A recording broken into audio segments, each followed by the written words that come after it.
Oh, we are live. Yeah, I was going to say, I hate touching my phone in case it falls over. Hello, everyone. Here we go. Mark. Hi, Mark. So we'll just wait for a few people to arrive. Sure. Yeah. Yes. Yeah. Okay. We've got one person. Thank you for being here, Mark. Yeah. Mark, Paul, Kalpana. Hi, Kalpana. Deborah, Jeff. There you go. They've opened the door. Linda, John. Blimey. Hi, John. Hi, John. Oh. Okay. Well, we might as well get started then. We've got a few little audience. Yeah, so hi Kalpana. Kalpana comes to all my lives. She's lovely. She's Oh, my biggest fan. She's my fan. good to have you, Kalpana. So maybe for anybody that doesn't know me, hi Dana. Anybody that doesn't know me, my name is Sue Reid. I'm Confidence Matters is my publication, and I'm a confidence coach. So as you can imagine, I write about confidence and really, self-trust, self-confidence, self-belief, that type of thing. And hi, BG. I'm with Ilham today. So do you want to just tell us a little bit about Ilham? Because this is Ilham's first live. Woo! This year, it's nice talking with you. Oh, yes, that's true. Yeah, sorry. I was thinking it was your first. Yeah, sorry. But it is my first this year. That is true. First this year. Go on then. Tell us who you are. Okay, so my name is Ilham. As you said, I never know how to introduce myself. I should just prepare a little speech or a little pitch for every time I'm live, but I'll just, tell you about my publication. It's called 1% Wiser. It's a publication that's all about helping myself and others guide our way back towards calm, more clarity, to navigate this crazy modern life that all of us live in the best way that we can. I talk about emotional intelligence amongst other things. And just for me, wisdom, wiser just encompasses kind of everything from knowledge to experience to gaining perspective on life and just handling life's challenges in a graceful and calm way. Yeah, Yeah, that's how I would describe it. Yeah, hi everybody. It's just joining Eric, Bob, and there's a few names I just missed. Sorry. But Dana, thank you for telling us where you're from, Dana. Denver, brilliant place. Laura, hi Laura. Yeah, so today we're going to talk about overthinking, which is a huge subject, and it can also be a huge problem for people when you're overthinking because you might be thinking about the past. Did I do the right thing? Did I make a fool of myself? Should I have done that? We might be thinking about the future. What should I do? How am I going to make this decision? And it can really, really tie you up in knots, hold you back, and really, disrupt what you want to do with your life. So is overthinking something you've ever struggled with, Ilham? Me, never. I don't even know what it is. I am an expert overthinker. I'm a champion. Like if it was a sport, I would have a medal right now. Overthinking was always, as far as I can remember, a big part of my life. Just the typical thing, overthinking conversations, thinking, why the hell did I say that? I should have said, can I swear on your live? Sorry about that. This is, yeah, of course you can. So why did I say that? What I could have said instead. I'm also a highly sensitive person, so we also, not everyone, of course, don't want to generalize, but we tend to get into our head a lot and over process things and try to make sense of the world using our brain and our brain only. So to answer your question, Sue, yes, I know what overthinking is. What about you? I used to be. I don't think I'm so much of an overthinker these days because I think that, I've got a lot better at making decisions, and I tend to just go with my intuition now. That doesn't mean I'm rash, so I do think about things, but I don't think I overthink them. And I think the thing is, I've got control of my mind. I love that. So I kind of I know how to talk to my inner critic now, and actually she's quite quiet. She's quite quiet. I used to call it what did I used to call her? Sniffy Smithy, which is named after a teacher that was at my school who was really nasty. She actually wasn't really nasty. Just on one occasion in all of my school life, on one occasion, she made me feel stupid in front of the class. Oh, that's Um, awful. but from that, I can still see her face, and she's Mm, still. I don't like her, even. mm. Yeah, yeah, I have yeah. forgiven her though. It wasn't. Mm, I mean, her and the rest of the class have forgotten all about it. I'm sure that it's never bothered them for one single second since it mm, happened. But for me, because she held up my painting mm. and said something nasty about it, like whose is this? I don't even think she said whose is this rubbish. I think she just said whose is this in a way that made me feel like it was awful, like the worst painting Oh. she'd ever seen. And it was only because I put it down when it was wet and somebody else put their picture on top of it and they stuck together and it smudged. It was pretty awful. But How anyway, old were enough you? about Sniffy Smithy. How old were you? I'm just curious. I was probably about 8. 8? Well, Yeah. at that age, things like that are a big deal, and these kind It of experiences, they ruined my stay. artistic career, I can tell you. Yeah. Like, even I think even adults who aren't, I mean, I'm not even gonna talk about artists and, the way that, many artists feel about, like, showing their it's a very vulnerable thing to show your art to someone else Yeah. and like, "Look what I've made," and to have your teacher, grab that and show it to I mean, that must have I understand how that moment stayed with you. Yeah, yeah, and I'm sure that caused a lot of overthinking. In fact, I didn't actually. I mean, although we had art at school, I messed about in art. I didn't really get anywhere with it because I just truly believed that I couldn't draw, I couldn't paint. And it was only like my grandson that said to me, "Well, why don't you try drawing something? Let's." He said, you need more confidence, Granny. So Oh. you need to believe in yourself." So we did some drawing, and he went, "Oh, that's really good." So Oh my I god. carried on drawing since then. So I do draw a little bit now. But I have a he brought feeling that back to me. He restored my confidence in myself. I love that. Maybe your grandson is the next super confidence coach on Substack in a few years. Maybe, yeah, he's definitely super confident. Love that. He knows his stuff. Anyway, back to overthinking then. So why do we overthink? I think about overthinking as our way to swim back to the shore Mhm. in the midst of very angry waters, or what we perceive as being angry waters. It's just a way to frenetically and desperately swim back to safety and gain a sense of control, or regain a sense of control, fight uncertainty, which humans hate above all things, me included. Mm. Um, I think it could take so many shapes and so many forms, and it's there for so many reasons. But I don't know why in my head it's always comes back to this sense of safety, and that is why I think I talk a lot, and I like talking a lot about how to become calm and how to find our way back to Mhm. calm.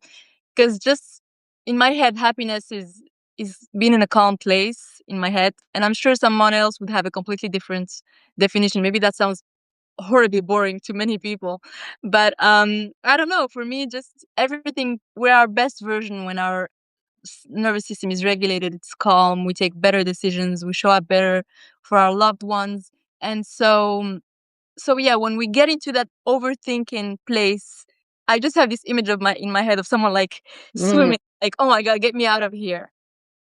This is the yeah. image I have. I don't know. How do you see it?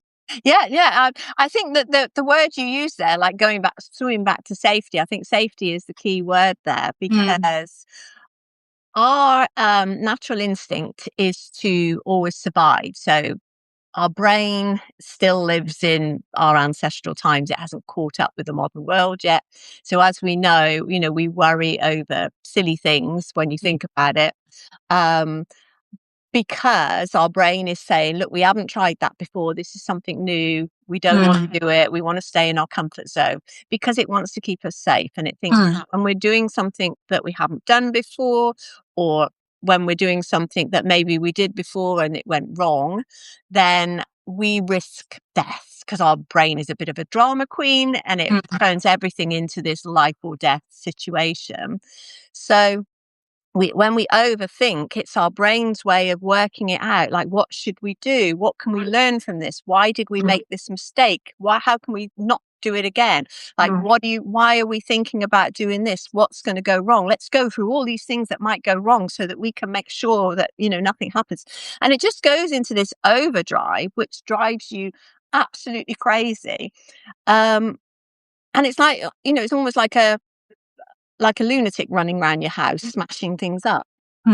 This is why we need to get control of it. And that calm that you said, that's a very good anchor word that you can use. Anchor words do bring calmness back to you. They bring you back to grounding, back to earth, if you like.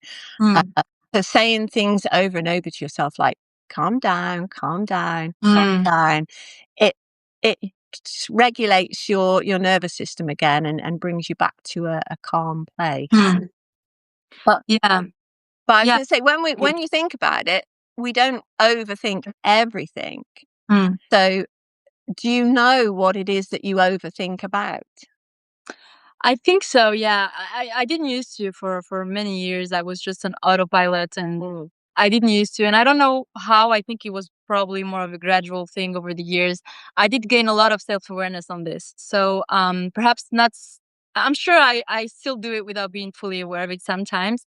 And when we think about overthinking, it's not always that, dramatic event happening and you trying to figure it out. Sometimes it's just replaying a conversation in your head that has never happened, that probably would never happen, but your brain is there just thinking about that person who maybe has some kind of, maybe it's someone that intimidates you, maybe it's an authority figure or someone at work who makes you uncomfortable, and your brain is just there thinking about that person. And maybe the brain goes, what if that someone yells at me in front of everyone in that meeting because of a mistake I made? And you can go very specific, like I'm able to go very specific on the mistake. What if in that specific report, I do this wrong, and then in front of everyone, they don't yell at me, but what if they give me like some sarcastic comment that makes me look like a fool in front of everyone? And what if I, all of a sudden well up and my voice starts shaking? And what would I do? And imagine if I just took my things and left the room, and then you can go on like this for hours and hours. I mean, hours. Maybe I'm exaggerating, but for a long time. And then perhaps on the same day, you might have that thought pop up again in your head and drag you in that loop again. And while you're doing this, you're not as present as you could be.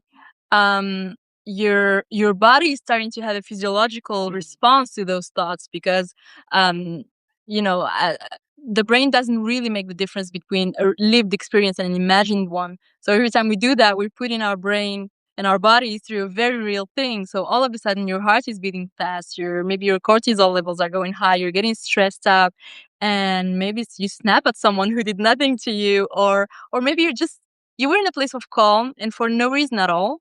I mean, no reason, no tangible reason. You're just prepare. You've taken yourself out of that place and you went to imaginary land, and for some reason it's never imaginary land where everything is perfect and you're complimented by your boss on that magnificent report you wrote. It's always that situation, and here it can differ from a person to another, but it's always somewhere a place of fear. And then your brain gets into anticipation mode. We need to be prepared. We need to, what are we going to do if else, if else, if else? And you just have many files ready. And it's exhausting. Just talking about it makes me feel. I know. Where'd you Just like, about oh my God. That Danielle says you ladies are doing so great. Love witnessing this. Thank you. Thank you, Danielle. Glad to have you with us. Yeah. So you see what I mean about the drama queen brain, because like you start thinking, well, what if this happens? What if this happens? And then you just start falling down rabbit holes and your brain goes into overdrive thinking, oh my God, it's going to happen. We're going to die. That person's going to shout at me. You start to go crazy. But I was going to say something else now. It's just gone out of my head. Yeah. No, that actually is something I do still do, is have these conversations with myself in my head. Like, this could happen and this is what I'm going to say and that's what they'll say. And then I have to say, actually, this, you're making this up. Shut up. This is Yeah. not going to happen. You don't know what's going to happen. Yeah. Or, Yeah. I think about something like completely random and I start making up this story about Yeah. it and having this conversation about something that it has never happened, is never going to Yeah. happen, but it's just happening all in my head. Hmm. So I guess in that respect, I do overthink things a little bit, or I would say more make things up Yeah. than overthink them. Yeah. Make And up these sometimes it's making them stories. up. Yeah. Yeah. Yeah, Yeah. Sometimes you make them up and then you think them. Then you go through, you make them very detailed, very specific, and the brain goes woo. And there's something I also do. I used to do a lot. Now, not so frequently anymore. And I think you and I talked about this in the comments of a post before. I would just randomly kill people I love in my head. nice. I would just murder them. I wouldn't spend so much time on how they die, an accident or whatever. It starts from the moment I get the call, and then I'm there planning the funeral, imagine how I was gonna Right.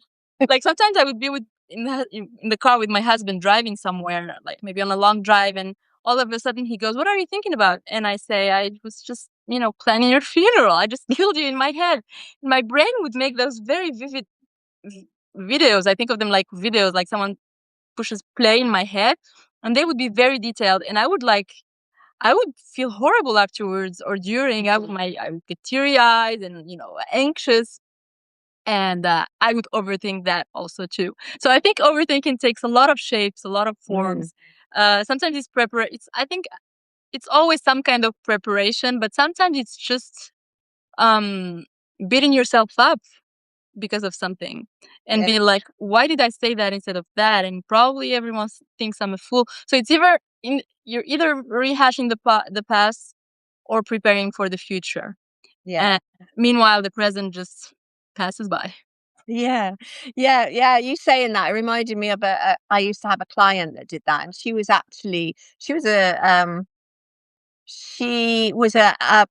a call taker at the police station, so she would answer 999 calls Oh wow. and, emergency calls, for anybody that doesn't know what 999 is.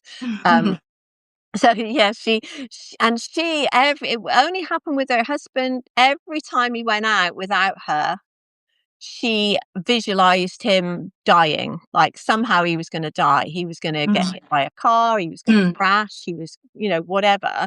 Yeah. She would worry herself to death, and because of that, she'd keep texting him on, like, little pretend. She didn't tell him she wasn't texting him and asking him if he was still alive. She was texting him for different reasons, but he was getting annoyed because, like, he was out with his friends and they Yeah. were laughing at him because he kept getting texts from his wife and going, "Oh, is she texting you again?"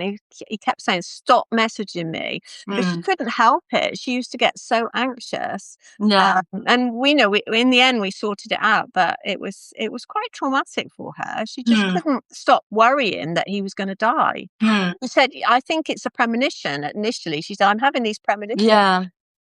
Well, I totally relate to her actually. Mm, I got much better at this in recent years, but it got really a little problematic for me in the pandemic. I think many of us, yeah, I know I'm not the only one. Many of us were very worried during the pandemic, and for parents, for close ones.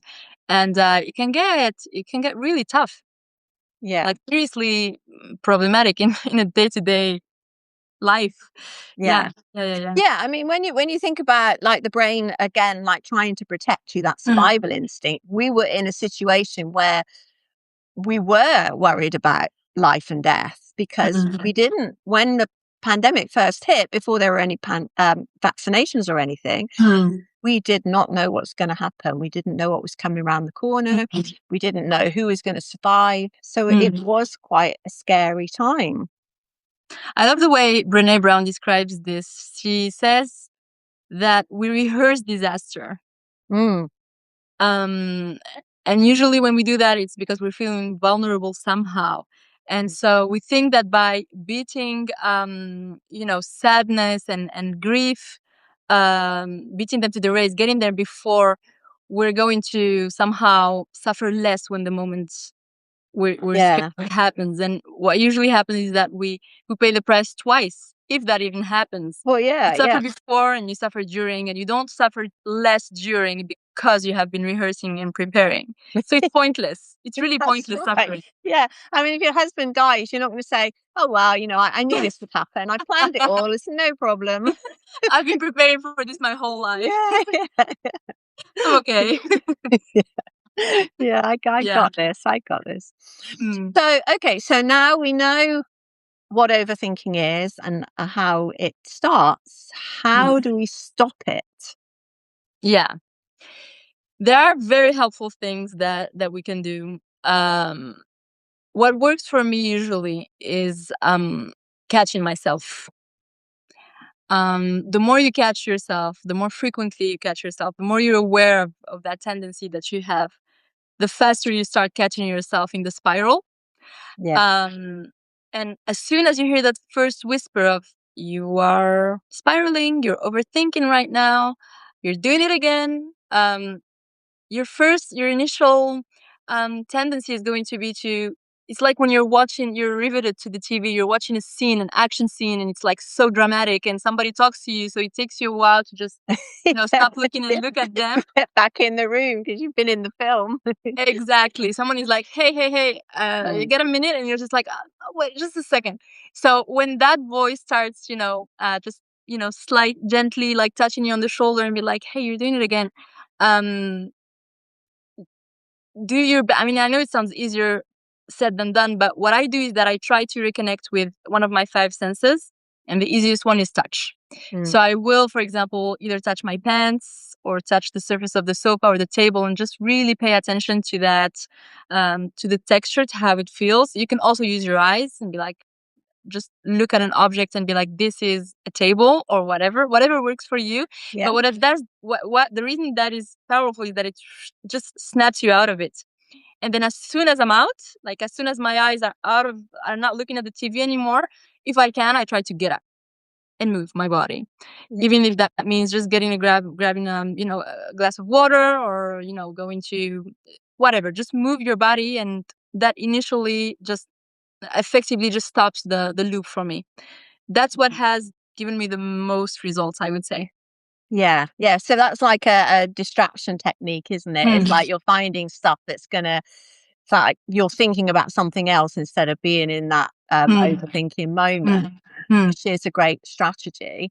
Um, mm, you can, because any um, anything you use, especially becoming aware of it, it's going to make you step away from it. So you're not in it anymore. It's not mm, going on around you like, mm, because when you're overthinking, it feels like it's spinning around in your head. But by stepping out of the spiral mm, and just looking at it and mm, even naming it, saying, "Oh, there's that spiraling again. There's that mm. overthinking again."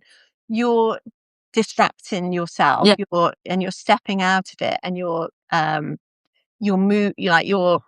becoming a third party observer. You're looking at what's exactly. you're becoming aware, and then you need something to calm you down. So, Mm, like doing something different, moving, drinking that glass of water, that's strategies mm, to calm you down. You can also do something like I said before, calm. You can just keep repeating calm down to yourself. mm, Things like it really depends on what you're worrying about or what you're spiraling about. mm, But you can say, like, if you're thinking about something in the past, you can say, well, that's over now. We've dealt with it. Uh, mm, that's finished. We don't need to think about that anymore. And you're telling your brain, because this is mm, what we need to do, is train our brain to think mm, about things a different way, because mm, it's not in the modern world. It's mm, still living in mm, that cave, thinking that we're going to get eaten by a tiger at any minute. So we mm, need to train it to live in this world. mm, So we say, like, calm down, everything is fine. We did this, it happened. We can stop thinking about it now. There's no point in thinking about it. Or if mm, we're worrying about the future, say, we don't know what's going to happen. It mm, could be, because that's another thing. If you mm, think about what's the worst possible thing that can happen. So maybe you are going to a job interview and you're worrying yourself to death thinking they're going to ask me something that I don't know the answer to, I'm going to look stupid, or I'm going to stutter, or I'm going to, trip over. I'm going to spill my coffee. Something really daft's going to happen and embarrassing. And then if we stop that conversation and say, well, okay, the worst situation, what would that be? Right. Okay. Well, I'm in an interview and I knock my coffee over. It goes all over the guy's laptop. It blows up. The office catches fire. We all have to run outside and then I Yeah. don't get the job. That's the worst case scenario. Okay. What would be the best case scenario? Okay. Well, the best case scenario is the minute I walk in, the interviewer thinks, right, that's the one I want. I want that. She's got the job already. And I don't even sit down and they say, right, yeah, okay, just sign here. The contract's on the desk. You can start tomorrow. That's the best scenario. Neither of those are going to happen realistically. It's going to be something in the middle. Like you'll go for the interview, you won't make a fool of yourself. You might say something you think afterwards, I shouldn't have said that. Maybe you'll get the job, maybe you won't. But that's how life goes. And so we have to kind of put it into perspective. That's another thing we can do.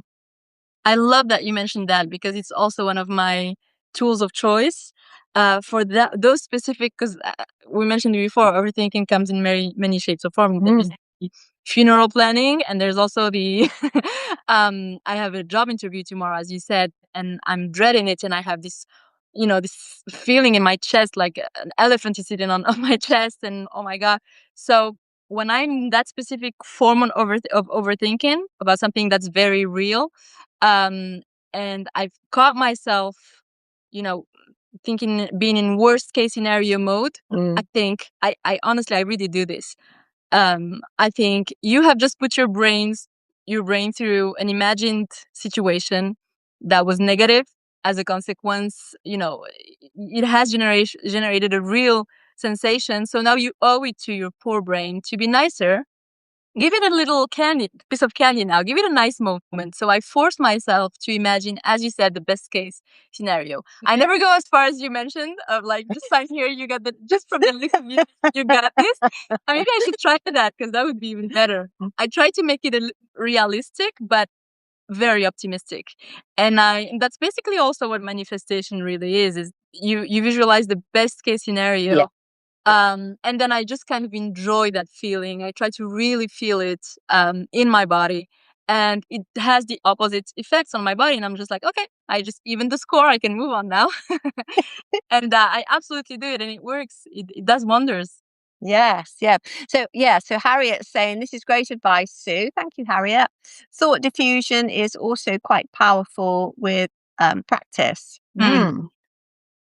Yeah, we have to practice these things. I don't know what thought diffusion is. I mean, I'm guessing it is changing, like diffusing it and changing it to something else. But do you know, Ilham, or otherwise, Harriet? I've never heard that term before. I was like, Yeah, no, not I'm me. just interpreting it as you diffuse, like diffusing a bomb, like you have very toxic thoughts and you just remove their power.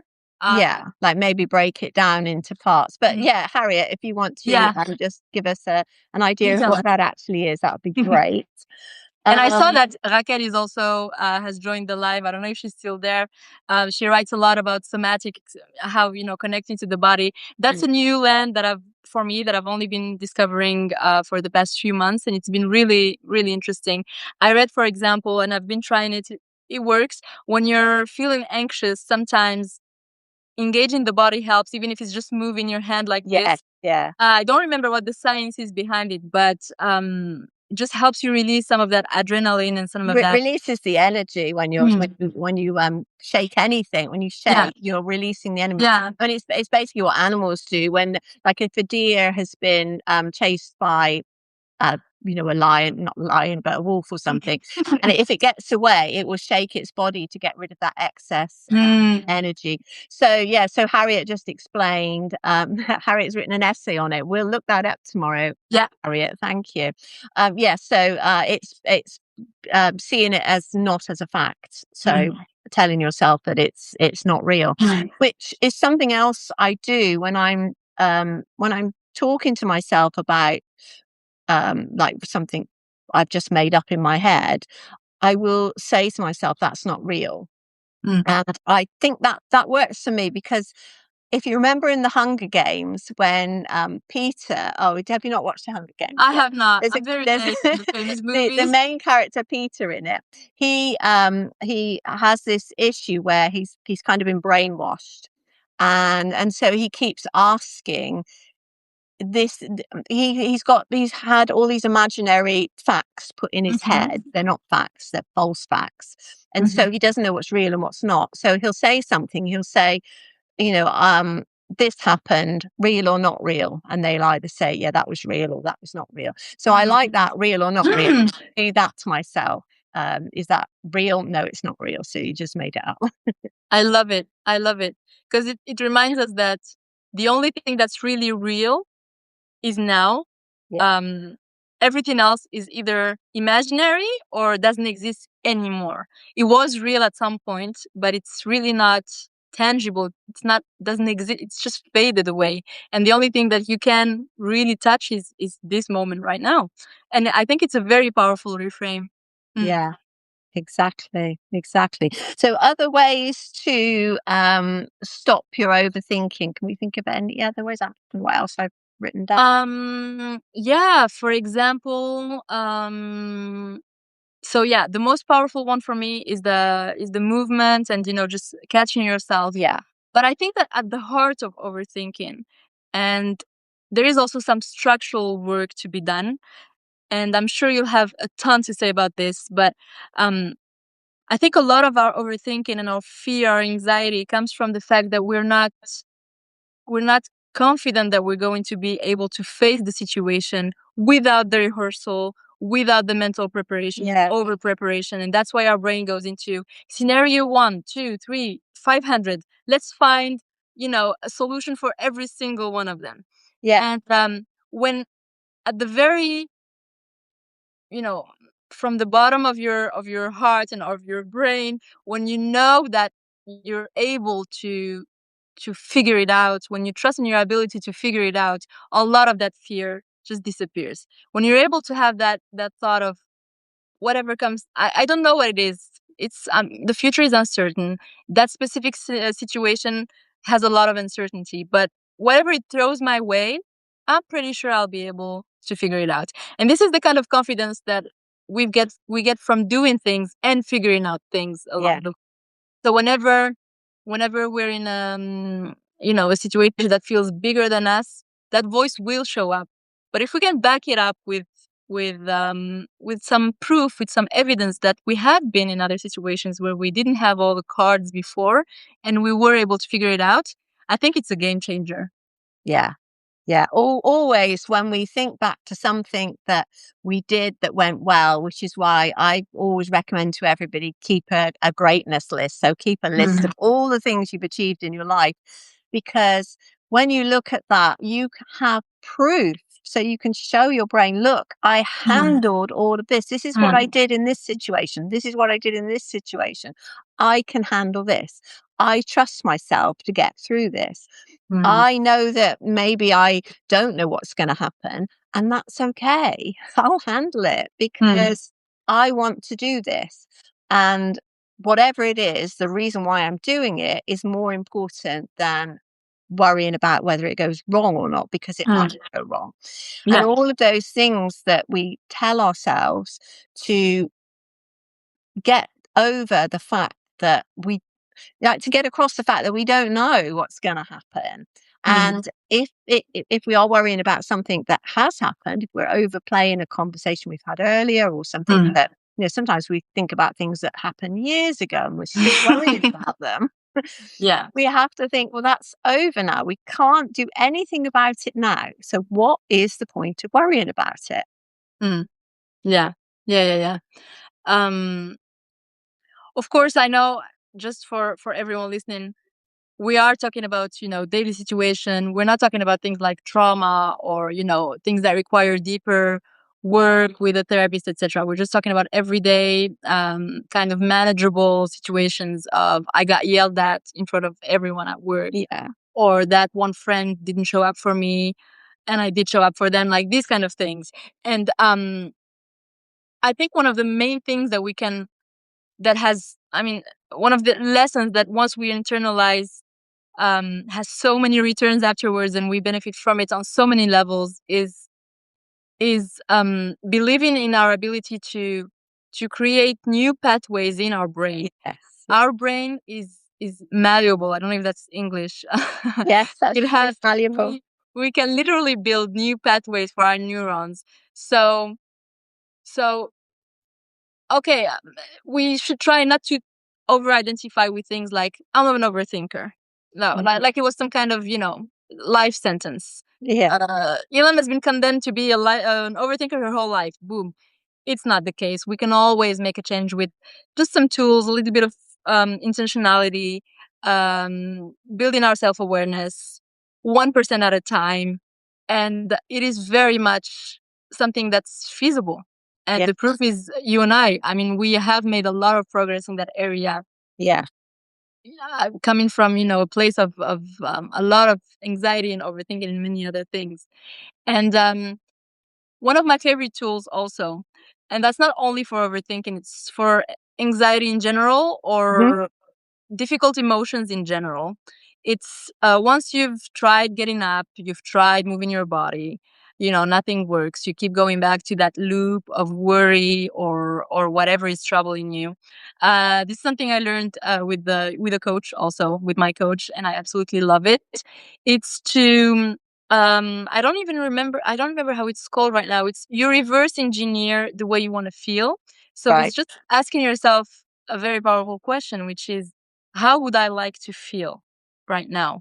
So Yeah. if I'm angry or anxious, I always go back to calm. Like for me, calm is really the anchor. I would like to feel serene and calm right now. I don't aim for happy or joyful all the time. It's like if I'm calm, then that will be my intermediate step to get whatever else I want to get. But I need to get to that place of calm first. Mhm. And so it all comes from the idea that thoughts generates emotions. The same way a certain thought can make you anxious, another one can make you feel in control. So, for example, say you want to ask for a raise at work, and you have that important meeting scheduled with your boss, and you're really like in your head about it. So, a simple thing you can do is first you just write, you use a pen, Mhm. and you just write the thoughts that you're entertaining at the moment. Mm. And it can be something like, I want to, I'm afraid my boss is going to shut me off and he's going to tell me, who do you think you are asking for this? You're not even a good performer, whatever comes to your mind. Even if it sounds ridiculous, just put it down. And you also write the way it's making you feel. And this is making me feel anxious, etc., etc. And so you can then go back from here to, how would I like to feel tomorrow during the meeting? And I'm thinking I want to feel confident. I want to feel cheerful or, just serene, calm. And perhaps, and then you start actively thinking about what kind of thoughts would generate that kind of feeling. Like, what would a confident person be thinking? And even if it doesn't feel natural, you can just start to formulate them in your head and think about them. Mhm. One of them could be, I have generated X euros or dollars or whatever of sales last year. I have done this and that, or my request is legitimate. This is something that's I find always has Mm. effect I want. Whatever I'm asking for is valid. I Yes. am allowed to ask for this, and I have done this and that, and tangible things I have achieved. Whatever helps you get to that feeling. The way Yeah. if you start seeing it this way as a, just like as if they were tiny little boxes, one leading to the other, and repeating those kind of helpful thoughts to yourself, you'll find that it helps get out Yeah. of that panicky state or whatever is troubling you. Definitely. Definitely. Definitely. And it goes back to that what I was saying about the greatness list. You're going through things that you've already done that have worked for you. So you're reminding yourself. And it's also good to write things down, I think, because as soon as you write them down, you're taking them out of your head Mm. where they've been spinning around. And when you write them down, they make a lot more sense. And then you Mm. can go through it. And if you read it out aloud to yourself, like, this is making me feel, Mm. it it makes you're zooming out from it, making you step away from it and Mm. look at it like a scientist, or almost like, or an investigator, if you like. I'm Mm. investigating why this is happening, Mm. Mm. and then come up with better solutions for it.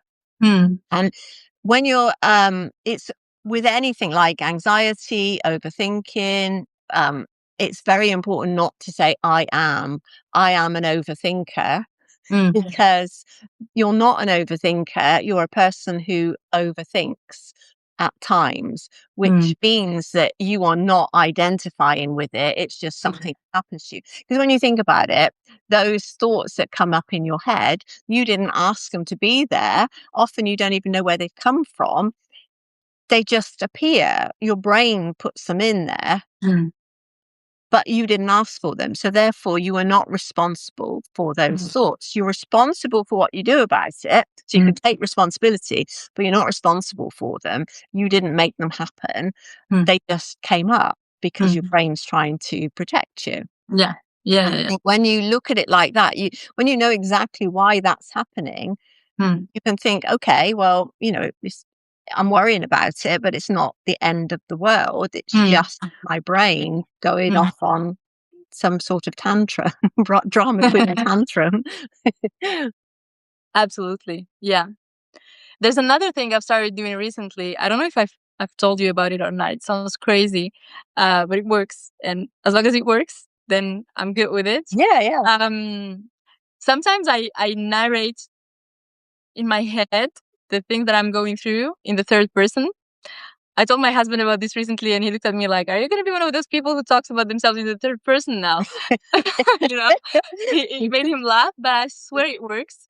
I tried it for the first time when I was very nervous. I was sitting in a doctor's appointment room, and we all, maybe many of us have had that moment, being in the room, and you had an appointment at a certain time, but it's a doctor's office, so it's not really that precise, and you're waiting, and you don't know how long you're going to be waiting, and there are other people around you sitting, and you're wondering why are they, and it all like fuels that anxiety, inside of you. So I start narrating in my head, Ilham is sitting at the doctor's office. Ilham is waiting for the doctor to call her. And Sounds like one of those children's reading books. I know it's absurd, and I know it sounds That's crazy, not but I, absurd. I swear it works. I swear it works. And it's just like, soon Ilham is going to go in there, and the doctor is going to give her an ultrasound. And it's just like that. And it creates a distance between, I almost start looking at myself from the outside, and I just see, or as if I was watching a movie and the main character was sitting at the doctor's office. Nothing else is happening. She's just sitting there. And it helps remove a lot of the noise, a lot of the panicky, oh my God, oh my God, oh my God, like feelings, clouds surrounding me. And it just brings me back to the neutrality of whatever I'm going through. Because at the end of the day, everything is neutral. All circumstances are neutral, and we're the ones dressing them with our thoughts, with our narratives, our stories, and we give them a meaning that then generates certain emotions. Um, and if you're not going to do that in a way that's going to give you positive emotions, you might as well just bring it back to neutral. you know? And very simple, very, very easy to do, and it works. So, Yeah. whoever is listening, try it out. Let us know how it goes. Yeah. I mean, if anybody else has got any other ways they stop themselves from overthinking, Yeah, please um, share. yeah, but please share. Yeah. So we've talked about like calming yourself down by saying something over and over that gets you to calm down, like calm down, or peace, or this is okay. I've been through this before. It's absolutely fine. Stepping away from it. So looking at it from like the fly on the wall, like this is what's happening. Mm. This is what I'm feeling, or even saying this is what Sue's feeling, this is what Ilham's feeling, rather Mm. than saying I'm feeling this. Just take Mm. yourself out of the whole picture. Um, we've said writing it down. the movement, getting up and distracting yourself by doing something completely different. And another way that I've heard is to make an appointment to think about it. Yeah, I heard that one So too. it's 12 o'clock at lunchtime, and you're panicking because something's going to happen the next day, and you think to yourself, "Okay, I'm not going to worry about this now. I will spend 10 minutes journaling this at 4 o'clock this afternoon." And by the time you get to 4 o'clock in the afternoon, you find you've calmed down anyway because something else has come up. Shelley says, I focus on my breath. Yeah. And use a method where I breathe in for 4 seconds and out for 8 seconds, and it's a game changer. Yeah, definitely that when you have a longer exhale than an inhale, it does calm. It sends a message to your system that you are calm, that there's nothing to worry about. Because if you think about it, if something was going to happen, if you were in a dangerous situation, you would not be standing there concentrating on your breathing. No, we You would wouldn't be have that. running. Yeah. We didn't talk about breath work and about the breath, but thank you for that, Shelly. Super, super effective. Super. Absolutely, yeah. Yeah, it works. I've discovered yoga nidra last year. I haven't been that consistent with it. I'm planning on. Yesterday was my birthday, so I was like, okay, this is like a new year. Time to I get a new chance at resetting my goals and all the things that I want to start doing more of.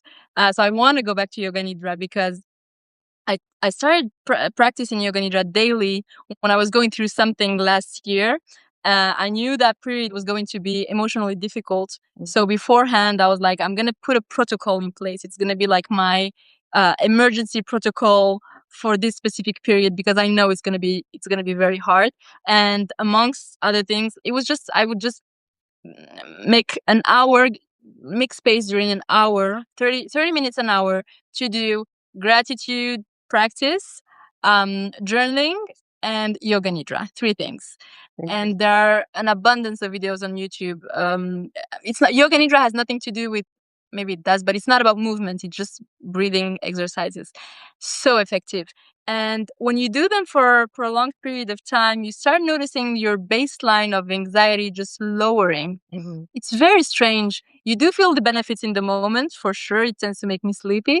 It makes me sleep much better, that's for sure. But then after a week or two, I started noticing myself being in a general state of non-overthinking. When I was in the period that was very much a overthinking prone period, and it helped a lot. So that's also something. And thank you, Shelley, for bringing up the breathing part. It's not so much a breathing focused practice. It's more about, there is some breathing in it, but it's also about focusing on different parts of the body. And you have sessions on YouTube from 5 minutes to 2 hours and even like more. But even 10 to 15 minutes already works. I used to do 20 per day at that time. Fantastic way to lower your baseline of overthinking and anxiety in general. Yeah. Yoga nidra is brilliant. I used to do it in a group setting. I think I used to go about once every 6 weeks. And then I also used to do gong therapy like once a month or once every 2 months. Like the sound gongs were brilliant. I took my sister once and she hated it. She got up and walked out. Typical of my sister. Yeah, she just didn't like the noise at all, but I thought, I love it. It's brilliant. But I haven't been for a long time. I ought to go again. Some things are not a one size fits all. Sometimes it's just a matter of trying different things. I never thought I would enjoy yoga nidra, but loved it. Really loved it. So yeah, sometimes you try something new and ends up surprising you. So we should be open for these kind of experiences. Open to be Absolutely, surprised. yeah, and fair play to her for giving it a go, but obviously it wasn't her. But then she couldn't stop telling everybody that it wasn't for her and it was awful and blah blah. And it annoyed you. It did annoy me because I benefited from it. I thought, that's it, I'm not taking her again.